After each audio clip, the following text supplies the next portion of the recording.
안녕하세요. 이번 시간에는 문학계 영어 23강 언어 유희 편집자적 논평에 대해서 공부해 보도록 하겠습니다. 언어 유희와 편집자적 논평은 어떤 장르에서 주로 나오는 이야기일까요? 예, 바로 판소리를 계승한 판소리계 소설에서 많이 나오는 이야기죠. 자, 판소리계 소설은 맨 처음에 그 계보가 있는데요. 근원설화가 있습니다. 근원설화라는 이야기는 떠도는 이야기라는 거죠. 떠도는 이야기가 판소리로 공연이 되고 이 판소리의 이야기만을 적은 것, 판소리 소설로 계승되고 판소리 사설로 계승되고 판소리 사설이 다시 소설로 정착이 되고 이 판소리 소설이 신소설로 정착되는 과정을 겪는데요. 자, 우리 판소리계 소설은 몇 개 안 되니까 잠깐만 살펴보고 갈게요. 맨 처음에 우리가 알고 있는 흥보전이라는 이야기는 근원설화가 뭐예요? 박타는 처녀설화, 방위설화가 토대가 되었고 이것이 판소리 흥보가로 불려지다가 판소리계 사설 흥보전, 판소리계 소설 흥보전으로 정착되었다가 이것이 신소설 연희각으로 계승됩니다. 그 다음에 우리가 알고 있는 토끼전의 경우에는 구토지설이라는 설화 별주부 가 판소리니까 노래 가짜가 들어가죠. 판소리 사설 토끼전 판소리계 소설 토끼전 그러다가 토의간이라는 신소설로 계승이 되고요. 우리가 알고 있는 심청전은요. 연권녀설화 효녀지은설화 거타지설화 인신공의설화 맹인계한설화로 입에서 입으로 전해지다가 판소리 심청가로 판소리 사설 심청전으로 판소리계 소설 심청전으로 신소설 강상년으로 계승이 되었고요. 우리가 알고 있는 춘향전은요. 춘향전은 맨 처음에 어떤 설화? 연려설화, 암행어사설화, 탈관 민녀설화, 신원설화가 있는데 탈관 민녀설화는 뭐냐면 관리자가 민녀를 약탈하는 설화라는 뜻이고요. 신원설화는 억울함을 풀어주는 설화. 이것이 판소리 춘향가가 춘향전으로 계승돼서 옥중화라는 신소설로 계승이 됩니다. 자, 이것은 뭐 외울 거는 아니고요. 만약에 내신이 들어간다면 이런 게 선지 하나 정도로 나올 수는 있습니다. 그러면 우리가 이번 시간에는 뭘 살펴볼 거예요? 판소리와 판소리계 소설에서 나올 수 있는 언어 유희와 편집자적 논평을 볼 건데 그러면 언어 유희와 편집자적 논평은 판소리와 판소리계 소설에서만 나오냐? 그건 아니고요. 고전소설에서도 언어 유희와 편집자적 논평이 충분히 나올 수 있고요. 현대소설에서도 언어 유희와 편집자적 논평이 나오죠. 대표적으로 나온 현대소설이 뭐라고 그랬죠? 태평천하에서는 편집자적 논평이 아주 많이 등장한다는 것 알아주시고 자, 그럼 이번엔 언어 유희에 대해서 공부해 볼게요. 언어 유희라는 것은 이제 언어의 특징을 활용해서 유희적인 기능을 담당하는 것 이럴 때 우리는 언어 유희가 나타난다 라고 하죠.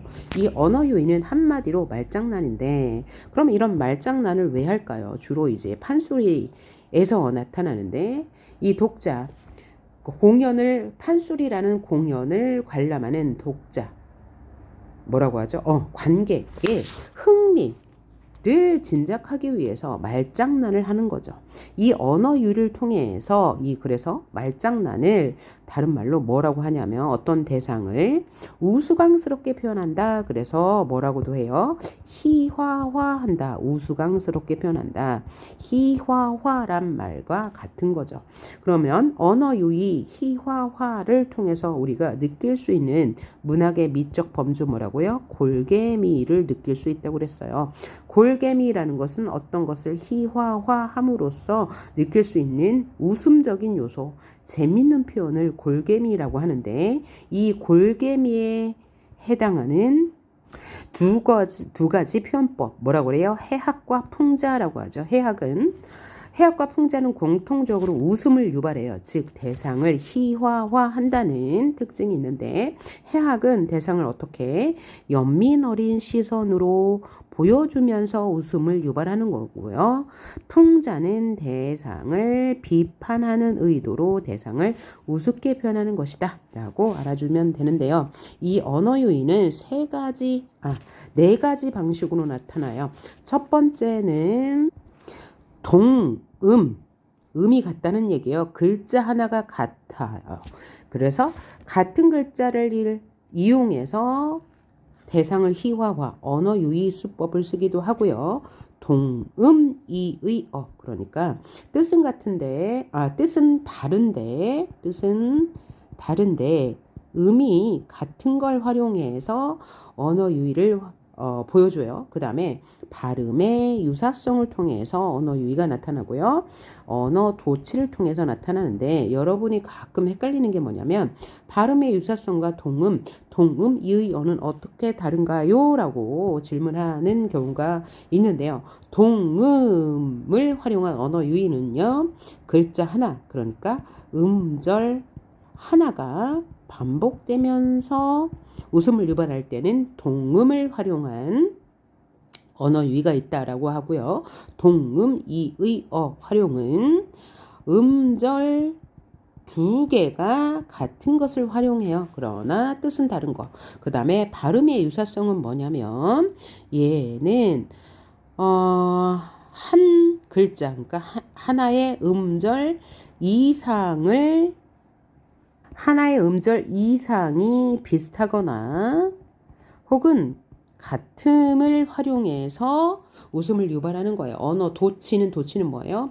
순서를 바꾸는 거죠. 말을 바꾸어서 하는 건데 언어 도치는 좀 비교적 구분이 쉽습니다. 그러면 문제는 어떻게 나오냐면 어떤 부분에 이렇게 쫙 밑줄을 긋고 이와 같은 표현의 발상 및 효과가 유사한 것은 혹은 이와 같은 엮는 방식과 유사한 것은 이렇게 시험에 나오는데 이렇게 나올 때 두 가지를 봐야 돼요.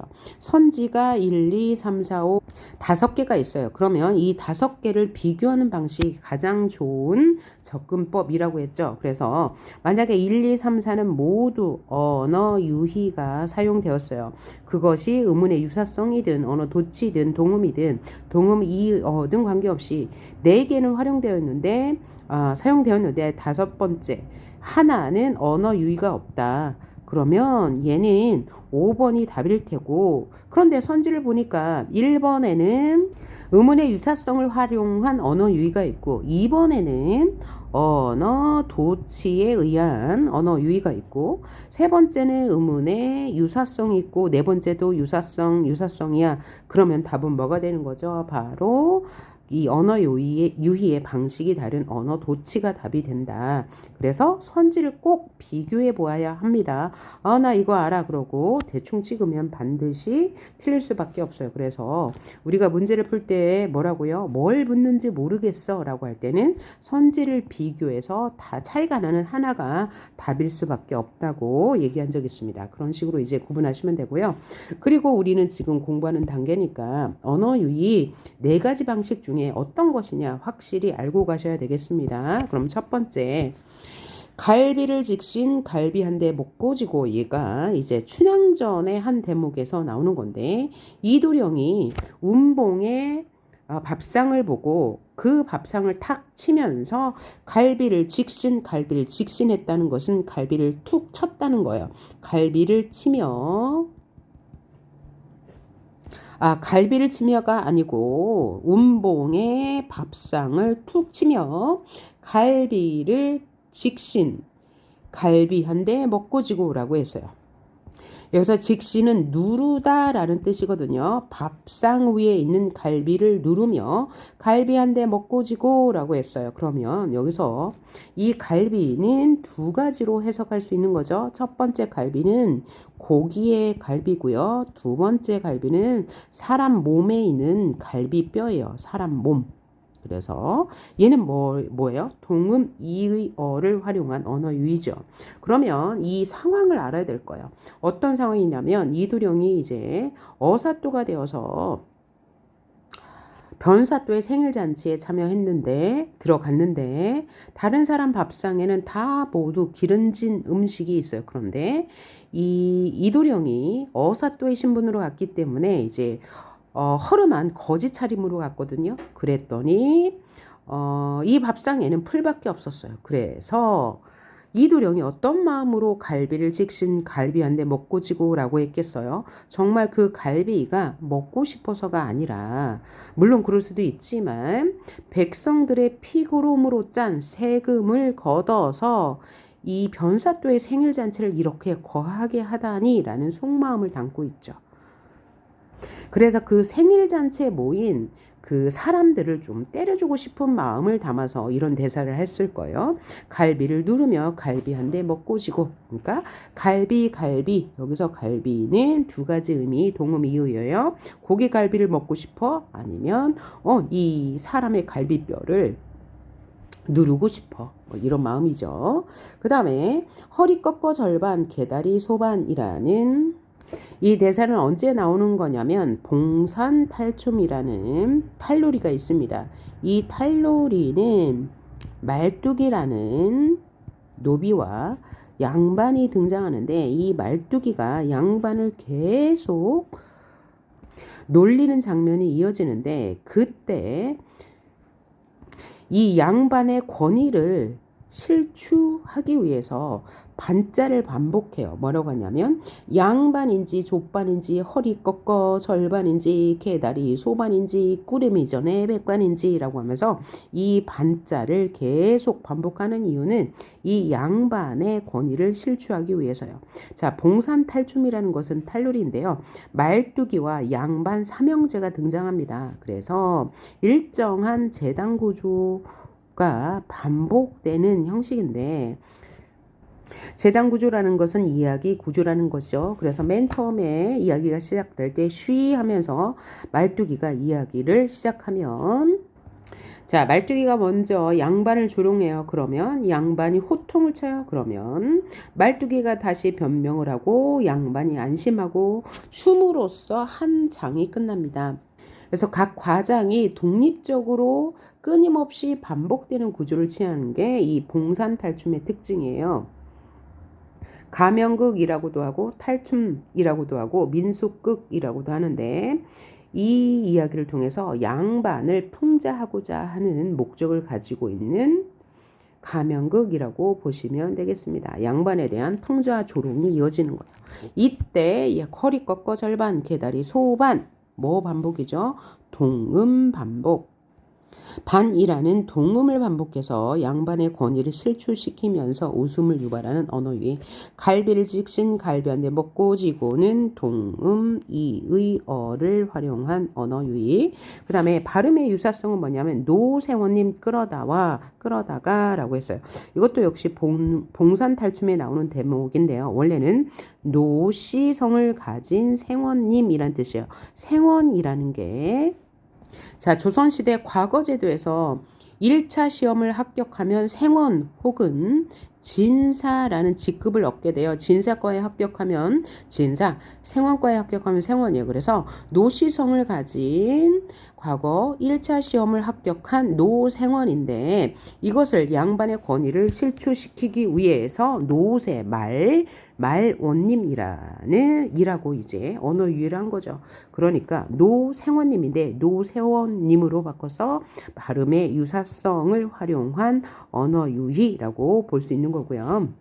뭐 예를 들면 의미의 유사성 뭐 이런 것도 있을 수 있어요. 뭐 사회주의라더냐 막걸리라더냐 사회주의를 다른 말로 마르크스주의라고 하잖아요. 그런데 이 마르크스주의를 막걸리로 바꿔서 사회주의라더냐 뭐 막걸리라더냐라고 하면서 음의 유사성을 활용한 언어 유희 이런 데서도 볼 수 있고요.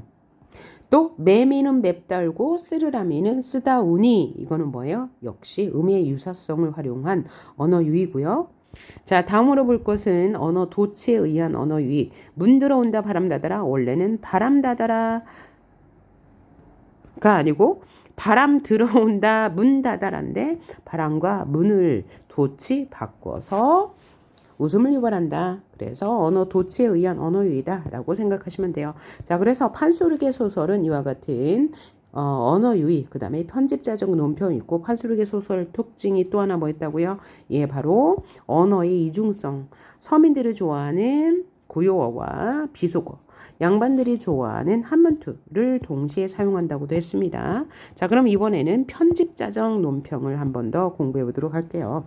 편집자적 논평은 세 가지 형태로 나타나요. 인물이나 사건을 평가할 때 나타나고, 자, 서술자의 감정을 노출할 때, 서술자 혹은 편집자라고 하죠.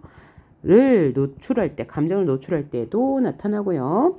독자한테 말을 건넬 때도 나타나는데, 자, 이런 식으로 나타나요. 인물이나 사건을 평가할 때는 놀부본시 흉악한 놈이라 뭐요? 예, 놀부의 인물됨을 평가한 거죠.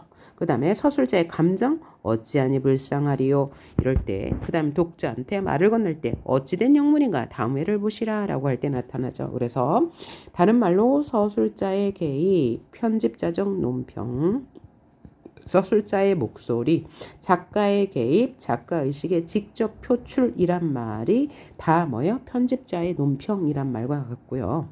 근데 편집자적 논평이 이렇게 세 가지로 나타나는데 이것을 각각 구분해서 묻지는 않고요.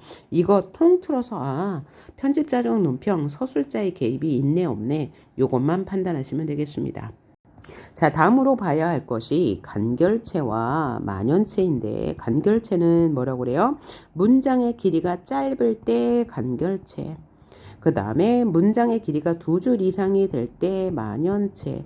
자, 그러면 소설에서 만연체가 되면 사건 진행의 속도가 빠르다, 느리다, 느리다. 라고 했죠. 사건 진행 속도가 느리다. 자, 문장의 길이가 짧은 것은 소설에서는 사건의 진행 속도가 빠르다라고 이야기한 적 있어요. 그 다음에 갈등과 이완. 갈등은 뭐예요? 전쟁 중 적에게 죽임을 당할 위기 상황을 우리는 갈등 상황이라고 하고요. 이완은 뭐예요? 갈등이 풀어진 거죠. 예를 들면 오줌 마려워, 해악이죠. 구세주가 나타났어, 갈등이 해소될 때, 이럴 때 우리는 갈등이 이완되었다고 해요. 갈등이 해소될 때 또 해악스러운 표현이 나올 때 갈등의 이완이라고 말합니다. 이완이라는 것은 갈등이 풀어진다는 얘기죠. 그 다음에 전기성의 종류에 대해서 봅시다. 자, 전기적 할 때 이 기가 뭐냐면 기할 기자예요. 그래서 어떨 때 전기성이 나타나요? 도수를 부릴 때, 마법을 벌일 때, 즉 비현실적일 때 우리는 전기성이 나타난다라고 하죠. 그 다음에 이런 기자, 여기서 기자는 기록할 기자예요. 이런 전기는 뭐야? 한 인물의 일생을 기록한 것을 우리는 전기문이라고 하죠. 그래서 출생에서 죽음에 이르기까지의 인물의 일대기를 그릴 때, 우리는 전기적이다 혹은 전기문이다라고 하니까 그냥 한글로 썼을 때는 구분이 안 돼요. 맥락으로 판단하셔야 되겠죠.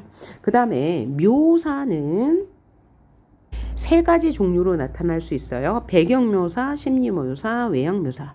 자, 배경묘사는 뭐 천장이 있다, 바닥이 있다, 벽이 있다, 바람이 분다, 꽃이 흩날린다. 이런 것을 말하고요. 심리묘사는 슬프다, 우울하다, 괴롭다. 이런 걸 말하고 외양묘사는 사람의 겉모습을 말하는 거죠. 머리 모양은 어떻고 옷은 무엇을 입었으며 신발을 무엇을 신었다. 이런 것을 우리는 자세히 설명하는 것을 우리는 묘사라고 하는데, 그럼 묘사는 뭐예요? 간접 제시라고 했죠. 간접 제시. 인물의 성격을 직접적으로 말해주지 않고 간접적으로 보여주는 거야. 외양 묘사를 통해서. 라고 나타낼 수가 있고, 그 다음에 만약에 심리 묘사를 보여줬어. 그러면 심리를 직접적으로 제시해 준 거네요. 그렇죠? 그 다음에 배경 묘사를 했어. 그러면 상황을 간접적으로 보여주는 것이다 라고 연계했으면 좋겠네요. 다음 OX 문제를 확인하기 1번 한번 볼게요. 현실 세계에서 발생할 수 없는 비현실적인 것을 전기적, 이 기할 기자를 썼죠. 전기적이라고 한다. 인물의 일대기를 뜻하는 전기와는 다르죠. 도술 부린다거나 자연세계를 다스린다거나 둔갑하고 변신하는 등의 이야기를 우리는 뭐라고 그래요? 전기적 요소라고 한다. 그 다음 2번. 우연성은 필연성이나 개연성과는 반대되는 말이죠. 그래서 어떤 사건이 뚜렷한 인과 관계없이 발생하는 것을 우리는 우연성이라고 하는데, 이 우연성은 주로 어디? 고전소설에서 아주 많이 나타나요. 사건의 우연적 전개. 어떤 사람이 주인공이 위기에 처했는데 갑자기 조력자가 나타나요. 이런 걸 우리는 사건의 우연적 전개라고 하죠. 그러면 고전소설 중에 하나, 김만중의 사시남정기 한번 읽어볼게요. 자, 지난 시간에 잠깐 사시남정기에 대해서 말했는데, 자, 이 사시남정기는 뭐라고 그랬어요? 가정소설로 한글 소설이라고 했어요. 최초의 한글 소설. 사씨라는 성을 가진 여인네가 남쪽으로 여행한 이야기, 처척 간의 갈등을 다룬 소설이라고 했죠. 그래서 사씨는 선인이고 두 번째 부인 교씨가 악인이었더라. 그런데 그의 남편인 유연수는 우유부단하고 좀 어리석은 사람이라서 이 사씨가 얼마나 현명하고 괜찮은 사람인지 모르고 이 교씨의 계략에 속아서 사씨를 그죠? 어떻게 하게 되죠? 예, 떠나보내고 자신마저 이제 꼬임에 빠져서 정계에서도 물러나고 유배 갔는데, 어떻게 조력자들의 도움을 만나서 우여곡절 끝에 이 유연수가 사씨를 다시 만나고 교씨를 벌하게 된다는 내용이었어요. 자, 한번 봅시다. 차설 이렇게 나왔는데, 차설은 뭐냐면 상투적인 말이에요. 언제 쓰는 상투적인 말이냐? 장면이 전환될 때 차설 혹은 뭐라고도 하냐면 각설이라고도 합니다. 고전 소설에서 상투적으로 쓰여요. 차설, 각설. 뭐 할 때요? 장면이 전환될 때. 그럼 이전과는 다른 장면이 펼쳐진다는 힌트가 되겠네요. 계속해서 보면 설매가 이나를 차마 물에 띄우지 못하고, 여기서 이나는 누구냐면 저기 이 사씨의 아들입니다. 그럼 설매는 누구냐면 시비예요. 시비. 노비란 얘기죠. 이나를 차마 물에 띄우지 못하고, 원래 물에 죽여야 되거든요. 교씨가 그렇게 시켜서요. 그런데 이나를 차마 물에 띄우지 못하고 가만히 강가 수풀에 놓고 가니 이나 잠을 깨어 크게 울더니 마침 남경에 장사하러 가던 뱃사람이 지나다가 이나를 보매 용모가 비범하였다 한가. 얼굴 생김새가 특별해. 자, 그럼 여기는 그럼 어떤 장면이냐면, 자, 사씨가 아주 현명하고 아주 괜찮은 덕이 있는 부인인데 아이가 없어서 8년이 지나도 아이가 없어서 교씨를 들였어요. 왜냐하면 이때는 조선시대니까요. 대를 이어야 하잖아요. 그래서 교씨가 아이를 낳았는데 교씨가 아이를 낳은 지 얼마 안 돼서 본부인인 사씨도 아이를 낳았어요. 이에 대해서 교씨는 이제 불안한 거죠. 자기가 언제 쫓겨날지 몰라. 내 아들이 장자의 자리를 차지하지 못할 것 같아. 라는 마음으로 사씨를 모함해서 이제 사씨와 사씨 아들을 이렇게 이제 죽이는 장면입니다. 계속해서 볼게요. 배 싣고 가다가 누가요? 이 이나라는 아이가 누구였죠? 이 사씨의 아이예요. 자, 사씨의 아들이 교씨에 의해서 강가에 버려져야 했는데, 그러니까 강물에 빠뜨려야 했는데 12인 설매가 차마 물가에 빠뜨리지 않았더니 장사하러 가던 뱃사람의 눈에 띄어서 배 싣고 가다가 풍파를 만나 회룡현에 이르러, 회룡현은 어떤 마을 이름이 될 거예요. 아이를 육지에 내려놓고 갔다. 이때 임가 여자 변씨로 더불어 함께 자다가 한 꿈을 꾸니, 임가 여자가 꿈을 꿨대요. 임씨 여자가 어떤 꿈을 꿨냐? 강가에 기이한 기운이 뻗치었거늘 놀랍게니 한 꿈이라 괴이히 여겨 급히 나와 보니 한 아이가 누워있는데 그 아이가 이나였죠. 용모가 쇠락하여 기아운지라 이에 거두어 안고 들어오니 변씨 크게 기뻐하며 곱게 길렀다. 그러다가 변씨가 죽으며 장례를 마치니 동리 사람들이 그 똑똑함을 칭찬하며 혼인을 구하나 임씨 다 물리치더라. 자, 그래서 이 임씨는 결혼하지 않고 이 이나를 잘 키웠다는 얘기네요. 그래서 이 이나라는 이 사씨의 아이가 이렇게 우연적으로 누구누구에 의해 그죠? 길러졌다는 이야기를 하고 있는 거네요. 그래서 나중에 이 임씨는 유연수의 두 번째 부인이 되기는 합니다. 나중에 다 만나게 되죠. 자, 사부인이 아직 출가치 않음을 듣고 신랑에게 청하여 가로되, 여기서 사부인은 사씨 부인인 거죠. 사부인이 아직 출가치 않음을 듣고, 누가 출가치 않음을 듣고 이 임씨가 아직 결혼하지 않음을 듣고 신랑에게 청하여 가로되, 여기서 신랑은 벼슬 이름입니다. 그래서 벼슬 이름이에요. 자, 사부인이 임씨가 출가하지 않았다는 이야기를 듣고 어떤 벼슬을 가진 신랑에게 청해서 이렇게 말했어요. 첩은 이 사씨 자신을 낮춰 부르는 말이죠. 장사로 갈 때 연하촌에 들어가 인가 여자를 보니 극히 아름답고 양손한지라 이 여자를 데려다가 우리 집안 일을 맡기고자 합니다. 왜냐하면 이 사씨 집은 엄청난 이제 가문이거든요. 그래서 이런 여러 사람들을 이제 둘 수가 있었던 그런 형편입니다. 그러니까 이 사씨가 돌아온 상황이죠. 온갖 역경을 딛고 자기 집으로 돌아온 상황이에요. 그래서 이 임씨를 데려다가 집안일을 맡기고자 해요. 그랬더니 신랑이 마지못하여 허락하였다. 부인이 이에 시비와 교부를 보내요. 자, 여기서 시비는 종을 말하고요. 노비를 말하고요. 교부는 어떤 직책이 있는 심부름하는 사람이에요. 심부름하는 사람인데 좀 직급이 있는 사람을 교부라고 합니다. 교부를 보내요. 임씨를 데려오라 하니 차는 뭐냐면 역시 노비인데 결혼한 노비를 차환이라고 합니다. 결혼한 노비. 여성이에요. 결혼한 여성 노비. 연하촌에 이르러 임씨를 보고 이 말을 전하니 임씨 기뻐하여 얼마 안 되는 가사를 거두고, 가사를 거두었다는 얘기는 짐을 샀다는 얘기죠. 얻은 아이를 데리고, 여기서 얻은 아이는 누구예요? 이나는 누구예요? 사씨의 아들이에요. 사씨의 잃은 아들을 그럼 앞으로 만나게 된다는 얘기죠.